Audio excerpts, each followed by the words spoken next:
Hello everybody, and thank you for joining me in this light novel review. Today I'm going to be talking about volume number 1 of FUNA's light novel series, I Shall Survive Using Potions. This one, art is done by Sukima, and the translation is being done by Garrison Denim for the English release by J-Novel Club. Currently this is a digital only release. There are 4 volumes available in Japan, so we're really not that far behind. If you want to pick up your own copy of this one, I've got a link in the description down below. I Shall Survive Using Potions focuses on main character Kaoru Nagase. And now Kaoru she's just an average girl, just coming home from work, and well, she implodes. Turns out that all of our multiple worlds that are such like ours and dimensions and everything else are being overseen by celestial administrators. And the administrator for our world was dealing with some kind of crazy out of control cosmic energies and oops, kind of allowed Kaoru to get blown up. Well, I guess imploded, because anyway.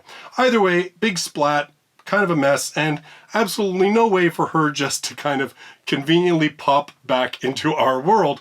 And so the administrator is, of course, very remorseful and says to Kaoru, you know what? I've made a deal with an administrator that I know and I like of another world. She's willing to just like pop you right in there. You can start off like as an adult. You don't have to go through the whole baby thing and everything else. Yeah, so we're good to go. And Kaoru kind of says, you know what? Like, you're putting me into a world that's kind of like a medieval type world.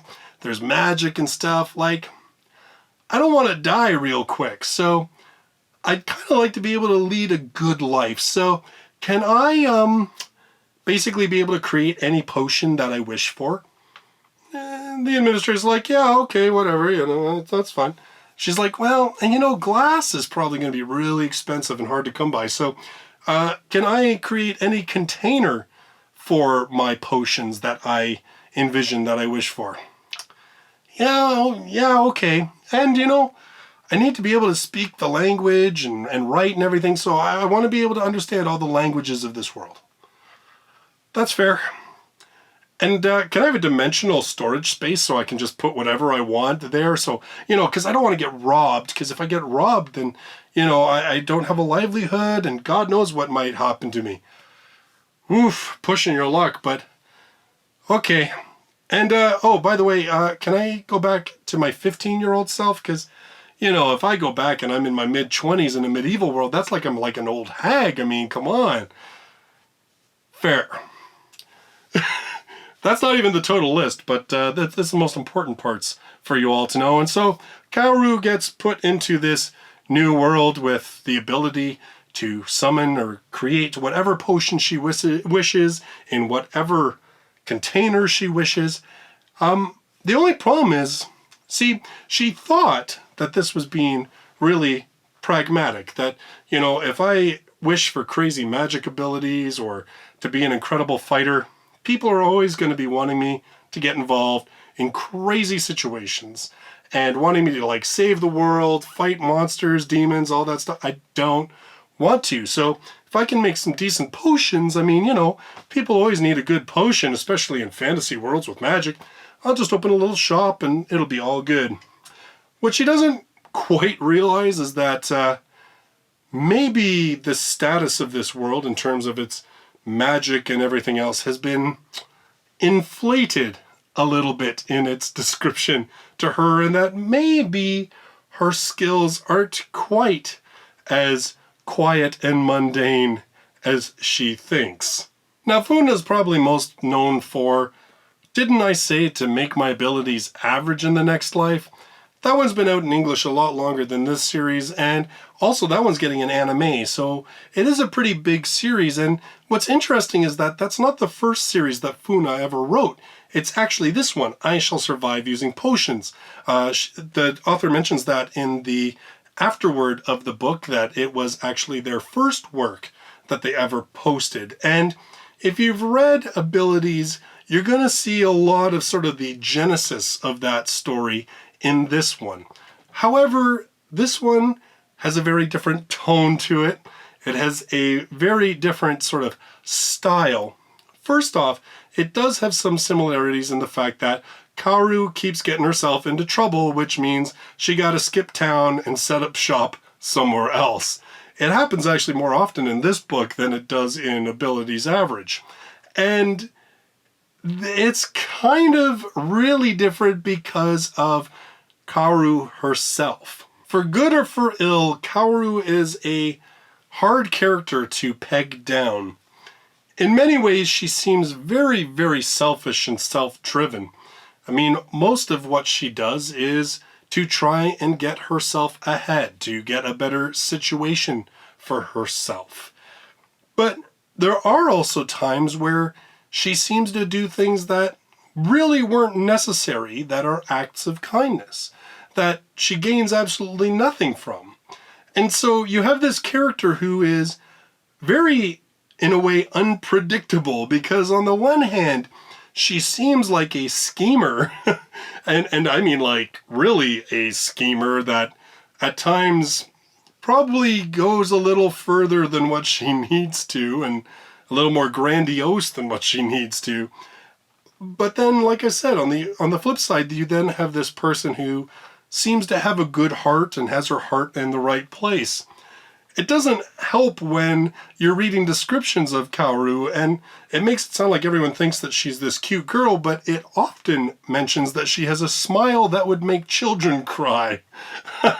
So even the way that she is described physically seems to be kind of at odds with each other. And I have to think to an extent this is intentional, because like I said, it's a mirror both in her behavior as well as in how she looks and how other people see her.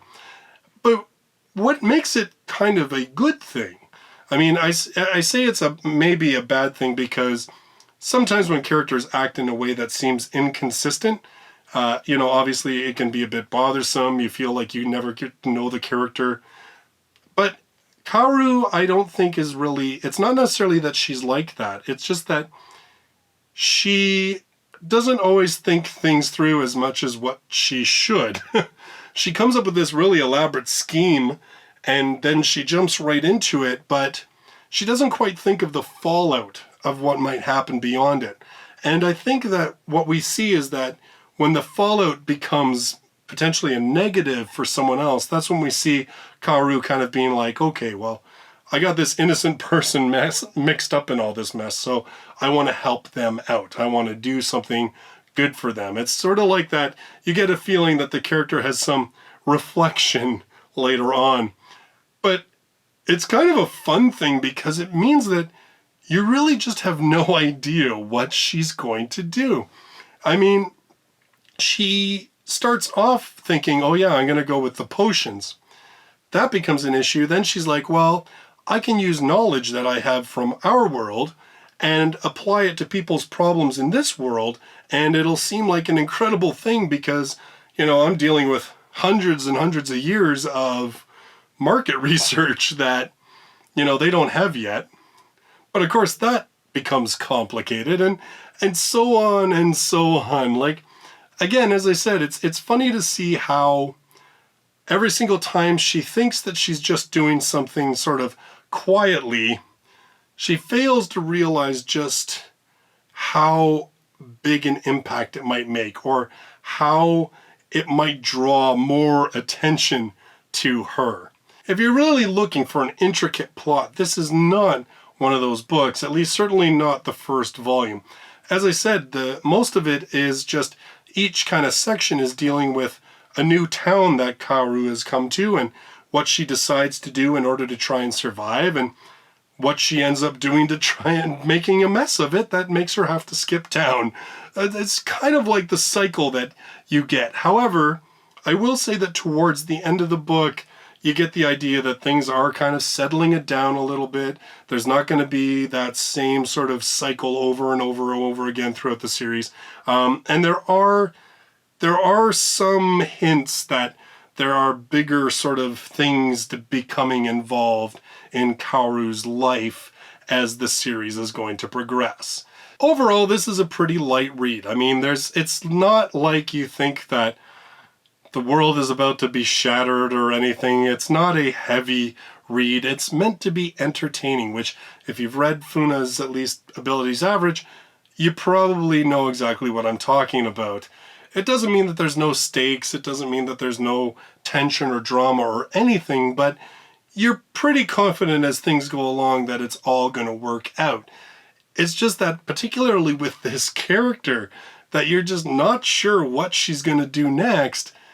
That's the big question of the book. That is what keeps you moving ahead in this book. And like I said, just this interesting character that you can root for because you know she's kind of got a heart of gold, but at the same time, she is a bit of a schemer. Like, she is a little bit there. She's a little dodgy sometimes. So overall, this one I actually found quite entertaining. It was a nice change of pace. Like I said, a very different main character, and it was her unpredictability that, despite it lacking a very cohesive big plot or anything, I still found that I couldn't put it down. For my next review, I am going to be talking about volume number 1 of 86. This series, the war series between drones and the not drones but advertised as drones. Yeah, it's a pretty awesome book. I'll be talking about this one next time. Until then, thanks for joining me in this video. I look forward to seeing you in the next one. Till then, bye-bye for now.